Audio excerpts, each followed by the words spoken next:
Ba miền xu cái nhà vô ai cái xa mà đã nông hàng vậy nhưng điệp trong thu video bong luôn thay một mùa xuân ra chắc đấy thế là cái nhà vô ai cái xa mà đã nông hàngกับบ้านหรือก็แชร์ตัวเพลงกับมันยำหนึ่งนายนวมป้าจุดเดียวสู้พวกไม้บองโอน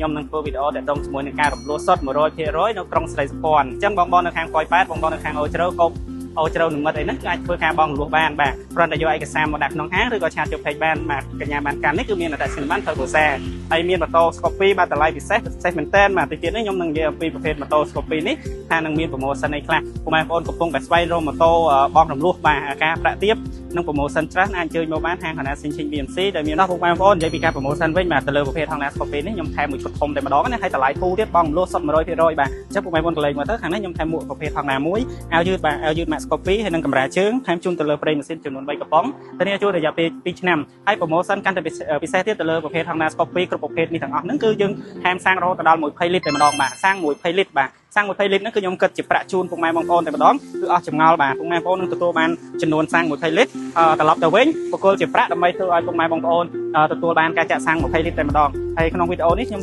សូមបញ្ជាក់ថាពិតប្រាកដ 100% បាទចំពោះការបងរំលោះសុទ្ធ 100% តម្លៃអត់ថ្លៃទេហើយការប្រាក់ក៏ទូហើយមានការ promotion ច្រើនអញ្ចឹងពុកម៉ែបងប្អូននៅតែបណ្ដាស្រុកក្នុងខេត្តបន្ទាយមានជ័យអាចធ្វើការតាក់ទងបានជាមួយនឹងប្រភេទម៉ូតូ Honda Scorpio បាទមានគ្រប់ពណ៌តែម្ដងបាទគឺយើងមានទាំងប្រើសោហើយនិង Smart Key បាទគឺយើងមានពណ៌សពណ៌ខៀវពណ៌ក្រហមពណ៌ខ្មៅពណ៌សប្រើសោហើយនិងក្រហមប្រើសោអញ្ចឹងពុកម៉ែបងប្អូនត្រូវការចង់បានទិញដាច់បងរំលោះអីអាចធ្វើការតាក់ទងបានតែនិយាយពីការបងរំលោះគឺយើងខែ promotion មកបញ្ចប់ធំនេះតែម្ដងបាទថែមសាំង20លីត្រគិតជាប្រាក់ជូនតែម្ដងបាទគឺភ្លាមឲ្យពុកម៉ែបងប្អូនទទួលបានសាំងត្រឡប់ទៅវិញរហូតដល់20លីត្រអញ្ចឹងពុកម៉ែបងប្អូនកុំភ្លេចទំនាក់ទំនងតាមប្រព័ន្ធលេខទូរស័ព្ទដែលមាន3ប្រព័ន្ធបាទ096 36 69 068 69